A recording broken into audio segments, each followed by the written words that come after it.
If you're ever down in South Philly, down by the IKEA on Columbus Boulevard, I'm sure you've seen it sitting there. The big ship. Did you ever wonder how it got there and why it's still sitting there? Well, photojournalist Pete Santo is going to take us on a little tour and also give us a history lesson. She's one of a kind, an American original. It's an engineering marvel. Many say really the greatest ship this country ever produced. Christen the SS United States. In 1951, at a cost of over $79 million, she left Newport News, Virginia, to her port of registry, New York City. The ship's designer, William Francis Gibbs, a native of Philadelphia, grew up dreaming of designing the fastest ship in the world, a feat that was achieved on her maiden voyage to the United Kingdom. At 38 knots, or 44 miles per hour, breaking the transatlantic speed record in a time just under 3.5 days, a record that is still held to this day by a passenger ship. She set the record using only 2/3 of her power. So we don't even know how fast she could have gone. William Gibbs' granddaughter wants the SS United States history preserved, so generations from now, people won't forget what an engineering marvel this vessel is. She just symbolized the nation's post-war strength, resilience, greatness. In 1969, with air travel becoming a faster and more efficient way to get across the Atlantic, the giant boat was withdrawn from service. After numerous ownership changes and being completely stripped of her Art Deco-themed interior over the years, she made her way up the Delaware River towards Philadelphia. The SS was so tall, a portion of its mast had to be removed so it could fit under the Walt Whitman Bridge, with only 5 feet of clearance. The SS United States has called South Philadelphia home since 1996 here on Pier 82. It's a whopping 175 feet tall and almost 1,000 feet in length. It's been dormant for 25 years. Can anything be done to bring this ship back to its glory? We think the SS United States is an amazing candidate for revitalization. There is 500,000 square feet of usable space, so she could be an amazing mixed-use museum and development complex. The massive ocean liner has shown its age over the years. Outside paint has been chipping away from the structure.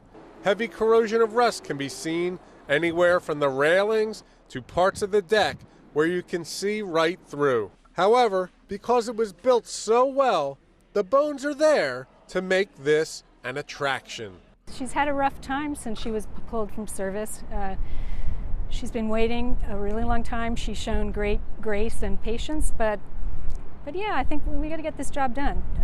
It's her time. Currently, the ship is owned by the SS United States Conservancy, which is a nonprofit organization founded in 1992.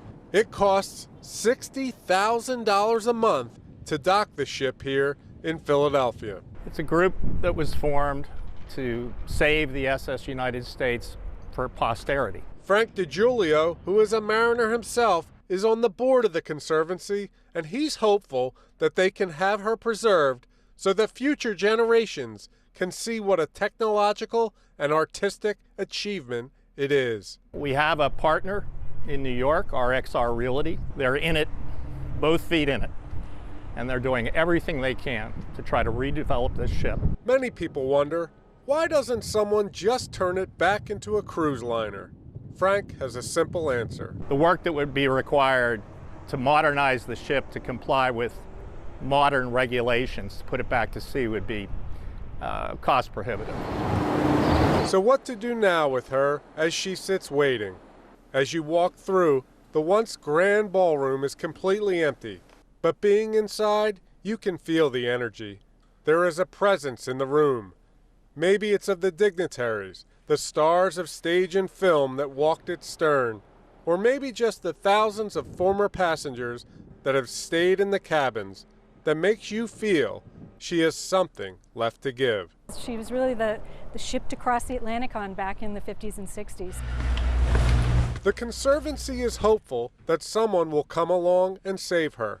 There's no question that it will require lots of money, but it will take the right vision for the SS to achieve a rebirth. We're taking it month by month, but I'm encouraged. The ship is famous worldwide, especially among mariners like me. You could talk to a mariner in any country in the world and they know this ship because of how novel it was in terms of the speed and the design. And if you're thinking maybe it's just time to scrap this hulking keel and bring its time on the water to an end, Susan Gibbs has an answer for that. It would be like destroying part of our very important history as a nation. I absolutely hope it doesn't come to that, and I don't think it will. We don't know where it'll end up.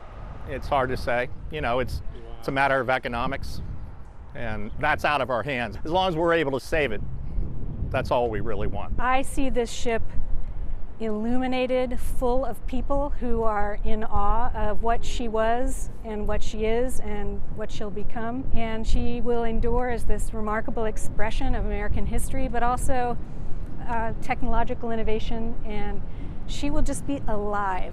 If you want to learn more, go to their website, which is ssusc.org.